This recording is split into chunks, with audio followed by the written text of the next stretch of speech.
Bonsoir, la séance d'aujourd'hui est consacrée à la partie analyse, destinée aux élèves de bac scientifique. On commence par indiquer les objectifs de l'exercice numéro 1. Étude d'une fonction logarithme, expression de la fonction réciproque d'une fonction, raisonnement par récurrence, limite d'une suite réelle. Exercice numéro 1, énoncé. On considère la fonction f définie sur l'intervalle 1 plus l'infini par f de x égale log de x moins 1 sur x. Première question petit a, étudier les variations de f. Question b, on déduire que f admet une fonction réciproque f moins 1 définie sur un intervalle j que l'on précisera. Question c, expliciter f moins 1 de x pour x appartient à j. Question d, tracer CF et CF moins 1 dans un repère orthonormé. Deuxième question, on considère la suite U définie sur n étoile privée de 1 par UN égale la somme de K égale 2 à n de f de K. Petit a, montrer pour tout n supérieur ou égal 2, on a UN égale log de factoriel n plus 1 sur 2n. Question B, on déduire la limite de U. On passe maintenant à la correction. On répète la question numéro 1. Premièrement, petit a, étudier les variations de f. On commence tout d'abord par la dérivabilité. La fonction qui a x, on associe x moins 1 sur x est strictement positif, continu et dérivable sur l'intervalle 1 plus l'infini. Donc, f est continu dérivable sur l'intervalle 1 plus l'infini. Et pour tout x élément de l'intervalle 1 plus l'infini, f' de x égale 1 plus 1 sur x carré sur x moins 1 sur x égale aussi x au carré plus 1 sur x au carré sur x facteur de x carré moins 1. Par suite, pour tout x de 1 plus l'infini, on a f' de x est strictement positif. Les limites au bord. Cherchons tout d'abord la limite quand x tend vers 1 plus de f de x. On commence à chercher limite quand x tend vers 1 plus de x moins 1 sur x égale 0 et la limite quand x tend vers 0 plus de log de x égale moins l'infini. Donc, limite quand x tend vers 1 plus de log de x moins 1 sur x égale à moins l'infini. Cherchons encore la limite quand x tend vers plus l'infini de f de x. On a la limite quand x tend vers plus l'infini de x moins 1 sur x égale plus l'infini et la limite quand x tend vers plus l'infini de log de x égale plus l'infini. Donc, la limite quand x tend vers plus l'infini de log de x moins 1 sur x égale plus l'infini. On passe maintenant pour dresser notre tableau de variation. On connaît déjà que notre domaine x appartient à l'intervalle 1 plus l'infini. Le signe de f' de x est positif, donc notre fonction est croissante sur l'intervalle 1 plus l'infini. Question B. On déduire que f admet une fonction réciproque définie sur un intervalle j que l'on précisera. F est strictement croissante sur l'intervalle 1 plus l'infini. Donc, elle réalise une bijection de 1 plus l'infini sur f de l'intervalle 1 plus l'infini. Et comme f est continu sur 1 plus l'infini, on a f de 1 plus l'infini égale r, d'après le tableau de variation de la fonction f. D'où f admet une fonction réciproque, f moins 1, définie sur l'intervalle j égale r. Rappelons le théorème utilisé dans les questions précédentes. Si f, une fonction, est strictement monotone sur un intervalle i, alors f réalise une bijection de i sur f de i. Et le deuxième théorème utilisé, l'image d'un intervalle par une fonction continue est un intervalle. Question C. Expliciter f-1 de x pour x appartient à j. On a f-1 de x égale à y, avec x appartient à r, équivalent à dire f de y égale x, y appartient à l'intervalle 1 plus l'infini. On a f de y égale à x, équivalent, log de y moins 1 sur y égale x, équivalent, y moins 1 sur y égale exponentielle x, équivalent, y carré moins y exponentielle x moins 1 égale 0, on obtient une équation du second degré en y. La résolution de cette équation, On procède le calcul de discriminant. Delta égale moins exponentielle x au carré plus 4 égale exponentielle 2x plus 4 strictement positif pour tout x de R. Alors, l'équation admet deux solutions distinctes. Y' égale exponentielle x plus la racine carrée de l'exponentielle 2x plus 4, le tout sur 2, elle est strictement positif. Y seconde, la deuxième solution de cette équation, s'écrit de la manière y seconde égale exponentielle x moins la racine carrée de l'exponentielle 2x plus 4, le tout sur 2, égale encore moins 4 sur 2 facteurs de l'exponentielle x plus la racine carrée de l'exponentielle 2x plus 4. Il est strictement négatif. Or, on connaît très bien que y appartient à l'intervalle 1 plus l'infini. Alors, pour tout x appartient à R, f-1 de x égale exponentielle x plus la racine carrée de l'exponentielle 2x plus 4, le tout sur 2. Question D. Tracez CF et CF-1 dans un repère orthonormé. Cherchons tout d'abord la nature des branches infinies de CF. On a limite quand x tend vers 1 plus de f de x égale moins l'infini. Donc la droite d'équation x égale à 1 est une asymptote à CF. On connaît déjà que la limite quand x tend vers plus l'infini de f de x égale plus l'infini. On cherche alors la limite quand x tend vers plus l'infini de f de x sur x égale la limite quand x tend vers plus l'infini de log de x facteur de 1 moins 1 sur x carré, le tout sur x, égale encore la limite quand x tend vers plus l'infini de log de x sur x plus log de 1 moins 1 sur x au carré, le tout sur x, égale 0. En effet, la limite quand x tend vers plus l'infini de log de x sur x égale 0, et la limite quand x tend vers plus l'infini de log de 1 moins 1 sur x carré, le tout sur x, égale 0. Par suite, notre courbe CF admet une branche parabolique de direction l'axe des abscisses au voisinage de plus l'infini. Traçage de la courbe CF.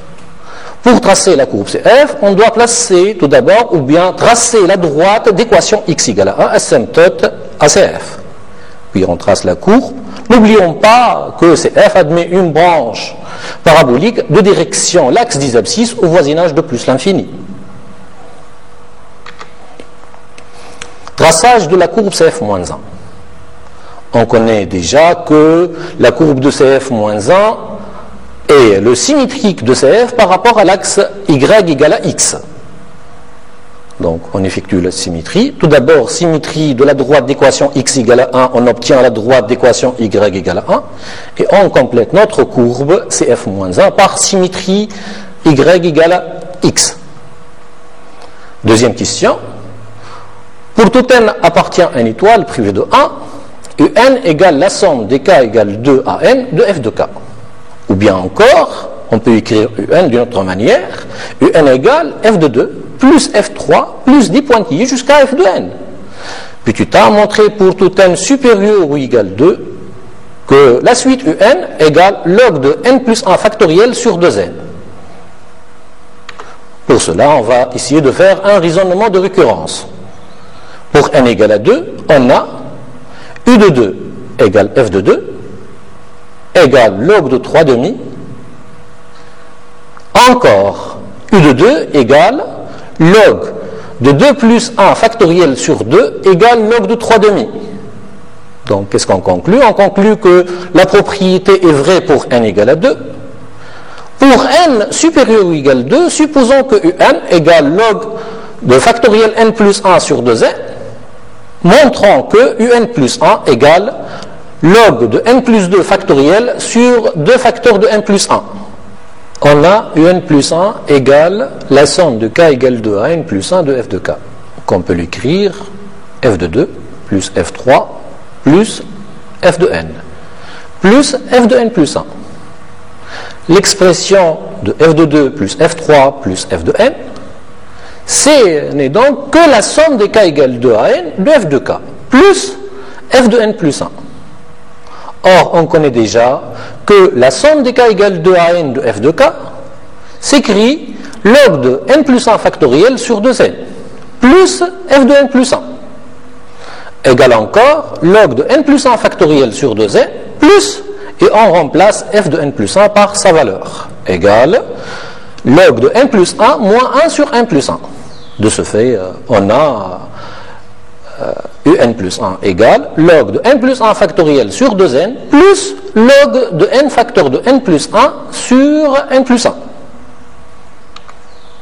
Égale encore log de n plus 1 factoriel sur 2n fois n facteur de n plus 1 sur n plus 1. On a utilisé la propriété log de a plus log de b égale log de a fois b.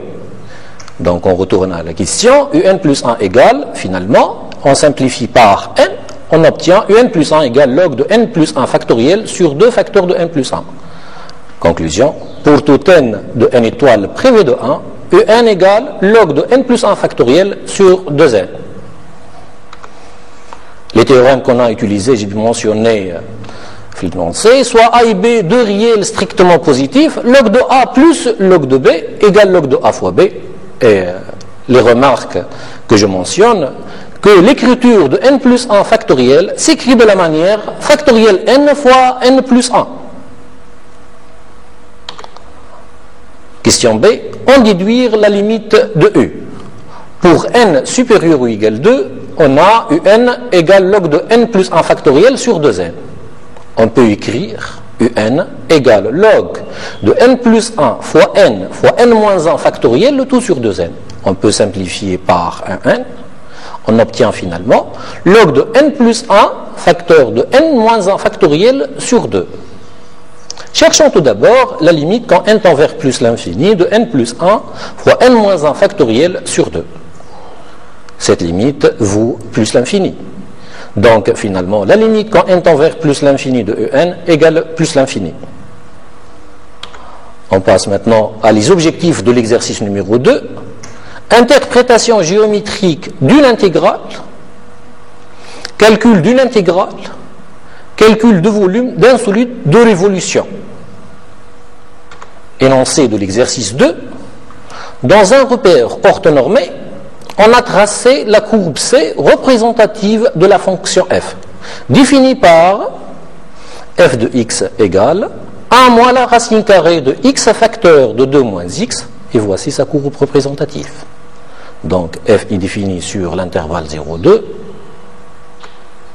Première question. Montrer que C est un demi-cercle. Deuxième question, Pituta. Interpréter géométriquement chacune des intégrales suivantes. I, c'est l'intégrale de 0 à 2 de 1 moins la racine carrée de 2x moins x carré dx. Et J égale l'intégrale de 0 à 2 de la racine carrée de 2x moins x carré dx. Question B. Calculez alors l'aire de la partie du plan limitée par la courbe C, l'axe des abscisses, l'axe des ordonnées, la droite d'équation x égale à 2. Troisième question, Pituta. Montrer que l'intégrale de 0 à 2 de f carré de x dx égale 10 sur 3 moins 2j. Question B. Soit S le solide obtenu par la révolution de la courbe C autour de l'axe des abscisses. Calculer grand V le volume de S. Correction de l'exercice 2. La première question mentionne montrer que C est un demi-cercle. D'après la courbe de f, on remarque que x appartient à l'intervalle 0,2 et que y a compris entre 0 et 1. Choisissons un point M de coordonnées xy appartient à la courbe de f, équivalent à dire y égale 1 moins la racine carrée de 2x moins x carré, avec x compris entre 0 et 2, y compris entre 0 et 1. Or, on connaît déjà que y moins 1 est de signe négatif et moins la racine carrée de 2x moins x carré négatif. Donc, comme y moins 1 et moins la racine carrée de 2x moins x carré sont de même signe, donc on peut enlever au carré. Donc, équivalent à dire que y moins 1 au carré égale 2x moins x carré, avec x compris entre 0 et 2, y compris entre 0 et 1. Équivalent à dire que x moins 1 au carré plus y moins 1 au carré égale 1, avec x compris entre 0 et 2, y compris entre 0 et 1. Or, l'équation x moins 1 au carré plus y moins 1 au carré égale 1 est l'équation cartésienne du cercle de centre A de coordonnées 1, 1 et de rayon R égale 1. Mais on connaît déjà que x appartient à l'intervalle 0, 2 et y compris entre 0 et 1. Donc, le point M appartient au demi-cercle C de centre A de coordonnées 1, 1 et de rayon R égale à 1. Deuxièmement, petit a, interprétation géométrique de I et de J. On connaît déjà que notre fonction f est continue et positive sur l'intervalle 0, 2. Donc, une interprétation géométrique de l'intégrale I égale l'intégrale de 0 à 2 de f de x dx est l'aire de la partie du plan limitée par la courbe C, l'axe des abscisses et les droites d'équation x égale 0, x égale à 2. Donc, c'est la partie hachurée en rouge. Une interprétation de l'intégrale J égale l'intégrale de 0 à 2 de la racine carrée de 2x moins x carré dx égale l'intégrale de 0 à 2 de 1 moins f de x dx est l'aire de la partie du plan limitée par la courbe C et les droites d'équation y égale à 1, x égale à 0, x égale à 2. Donc J est l'aire du demi-disque de frontière C. Une explication, c'est R. Donc on a la droite d'équation y égale à 1, C provient de la fonction g de x constant égale à 1, et la courbe C. Et l'aire de la partie hachurée n'est autre que une interprétation ou bien l'aire de J. Définition, la définition qu'on a utilisée, le plan est muni d'un repère orthogonal, soit f et g, deux fonctions continues sur l'intervalle AB. L'aire en unité d'aire de la partie du plan limitée par la courbe de f et la courbe de g et les droites d'équation x égale à a et x égale à b et le réel, l'intégrale de a à b de la valeur absolue de f de x moins g de x dx. Une interprétation géométrique de cette définition. La courbe G elle est tracée en bleu, la courbe F elle est tracée en rouge. On va écrire la zone hachurée sous la forme d'une intégrale. On a la droite d'équation x égale à a, la droite d'équation x égale à b. Donc, notre zone hachurée, elle s'écrit de la manière, l'intégrale de a à b de la valeur absolue de g de x moins f de x d de x.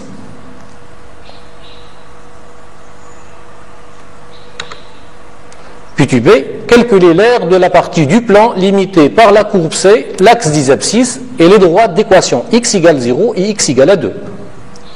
L'aire cherchée n'est autre que I, donné dans la deuxième question Pituta. Calculons I.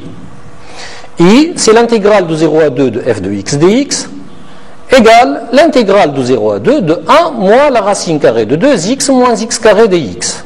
Égale encore l'intégrale de 0 à 2 de 1 dx, moins l'intégrale de 0 à 2 de la racine carrée de 2x moins x carré dx. Les propriétés qu'on a utilisées, la linéarité des intégrales, l'intégrale de a à b de f de x plus g de x égale l'intégrale de a à b de f de x plus carré de 2x moins x carré dx n'est autre que j. Donc on obtient finalement i égale 2 moins j. Or, on connaît très bien que j, c'est l'aire du demi-disque du frontière C. Donc l'aire de ce demi-disque égale pi r carré sur 2. Or, on connaît que r égale à 1. Donc le résultat final de j égale à pi sur 2. Donc en conclusion finale, notre intégrale i égale 2 moins pi sur 2. Troisièmement, Pituta, montrer que l'intégrale de 0 à 2 de f carré de x dx égale 10 sur 3 moins 2j. On a l'intégrale de 0 à 2 de f carré de x dx égale l'intégrale de 0 à 2 de 1 moins la racine carrée de 2x moins x carré à la puissance 2. développement de ce produit remarquable. A moins B carré, donc A carré moins 2AB plus B carré. Donc on obtient l'intégrale de 0 à 2 de 1 moins 2, donc c'est l'intégrale de 0 à 2 de 1 moins 2, la racine carrée de 2x moins x carré, plus 2x moins x carré dx, égale encore l'intégrale de 0 à 2 de 1 plus 2x moins x carré dx, moins 2 fois l'intégrale de 0 à 2 de la racine carrée de 2x moins x carré dx. Essayons tout d'abord de chercher une primitive de la fonction x, on associe 1 plus 2x moins x carré égale x plus x carré moins x3 sur 3. Donc, l'intégrale de 0 à 2 de f carré de x dx s'écrit de la manière x plus x carré moins x3 sur 3 entre 0 et 2 moins 2 fois l'intégrale de 0 à 2 de la racine carrée de 2x moins x carré dx égale le calcul de x moins plus x carré moins x3 sur 3 entre 0 et 2, donc comme résultat 10 sur 3, et on connaît déjà que de f à propos de A pour volume grand V. La formule de volume, V égale pi l'intégrale de 0 à 2 de f carré de x dx. Or, on connaît déjà, d'après la question précédente, que l'intégrale de 0 à 2 de f carré de x dx égale 10 sur 3 moins 2j. Donc, notre volume V égale pi facteur de 10 sur 3 moins pi. Les objectifs de l'exercice numéro 3 de genre QCM. Lecture graphique, primitive, approximation d'une aire. L'énoncé de l'exercice 3, on donne ci-contre deux courbes C1 et C2. C1 représente une fonction f dérivable sur R, C2 représente la fonction f' dérivée de f. On désigne par f seconde la fonction dérivée seconde de f. Donc voici les courbes représentatives. Donc la courbe C1 est représentée en rouge et la courbe C2 est représentée en violet. Répondre par vrai ou faux à chacune des affirmations suivantes. Première question. Si grand S est la surface limitée par C2, l'axe des abscisses, l'axe des ordonnées et la droite d'équation x égale à 1, alors l'aire de S est égale à 1.